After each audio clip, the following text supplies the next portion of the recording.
Welcome to episode 5 of this year in review series where we are doing one video each for the last 22 days of the year as we count down to the end of 22.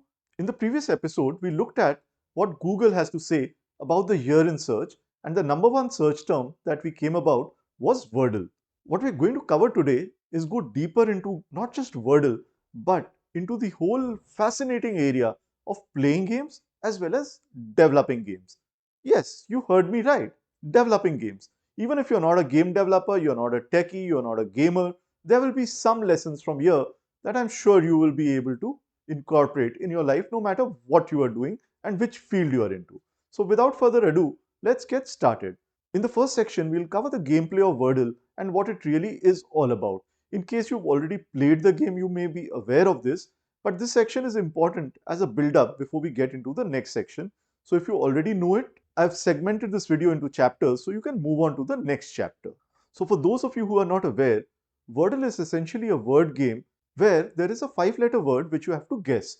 And the way you go about guessing it is by entering a 5-letter word which has to be a legitimate word available in the dictionary.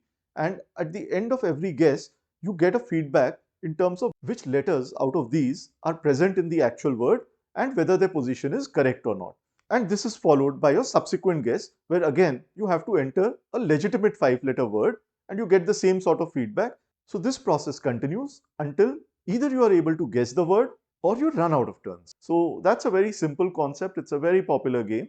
What Wordle has done is essentially take the concept and tweaked it a little bit. The change that they have brought about are twofold. Number one, all the words are 5 letters only, which makes it very simple, at least on the surface. The second change that they have made is that you cannot guess abstract things. You have to guess a 5-letter word, and the rest of the rules are similar.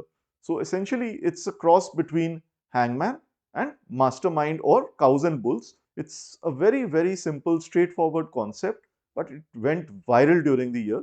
So as I mentioned in the previous episode, most of the times what we've seen in the last 4 or 5 years is the number one search term or the top 5 search terms during the year are dominated by sporting events.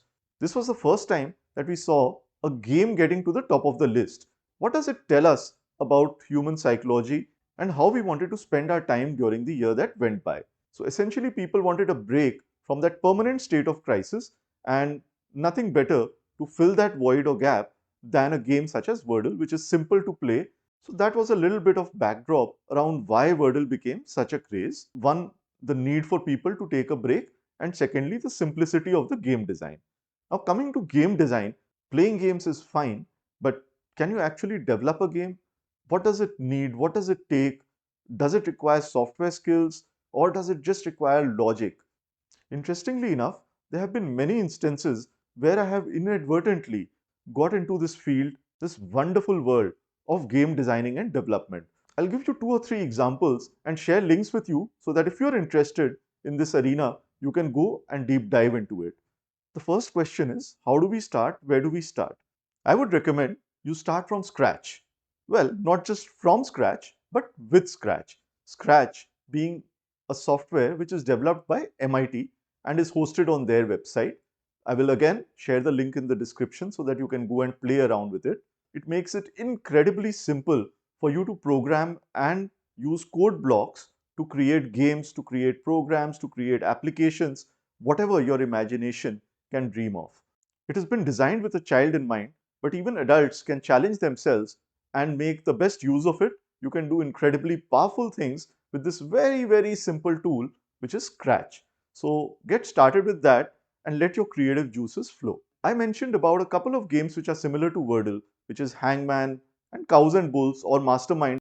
Interestingly enough, over the last few years, I've developed computer programs which simulate both Hangman as well as Cows and Bulls or Mastermind to the T. There are a few things that have changed, and just to give you an example, when my son was young, he was about in 5th or 6th grade, he came to me saying that he's interested in programming. I had done a couple of years of programming in school, which was a language called BASIC, which also is very basic. It did not even have a GUI interface, and its programming abilities or functionalities were extremely limited.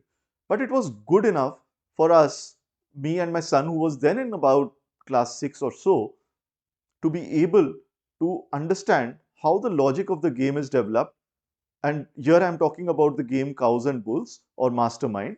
We were able to decode what each step of the gameplay involved, what were the inputs required, what was the processing required, and what was the output required to be displayed on the screen. We did not have a GUI, we did not need one. So what we essentially did is converted the concept of colors into numbers, because that is something that even a text editor or a CLI interface was able to display on the screen. No GUI required. So we converted from a game which was color based to a game which was numbers based, and we created that logic, and boom, within a matter of days we had our game up and running. Once we learned how to do this, we took it to another level, and we created a version of Hangman which had letters and alphabets instead of numbers, and the final answer would always be a word which had real meaning.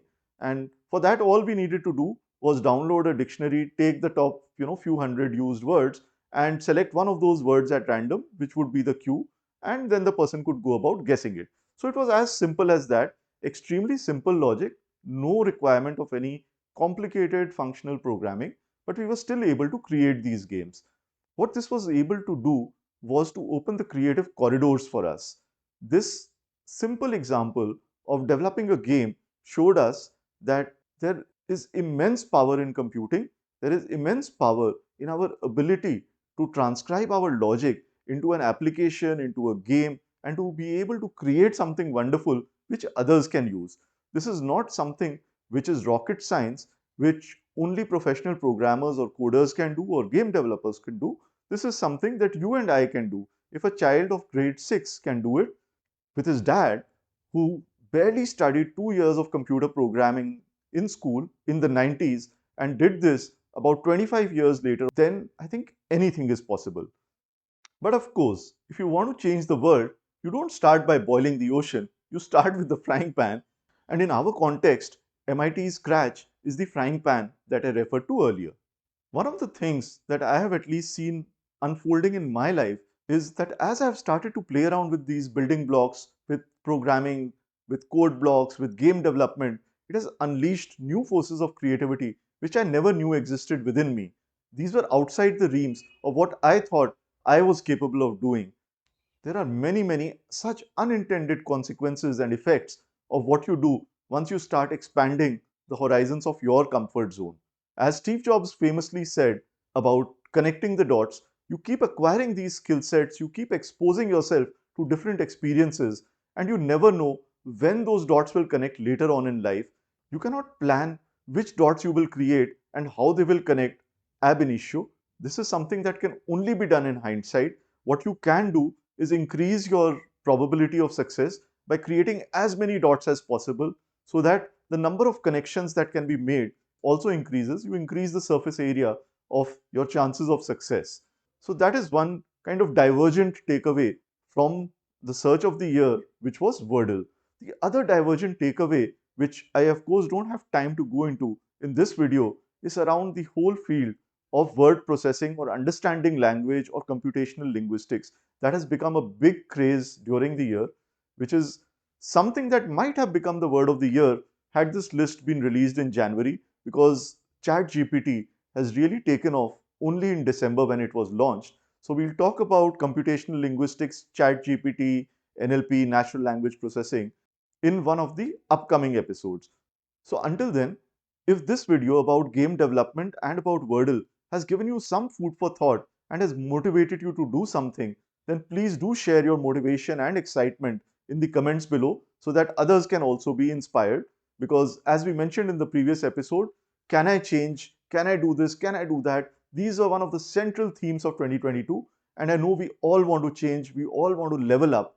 How do we do that? We cannot do it in isolation. We need to create an environment for the same around us. Let's help each other by creating that environment.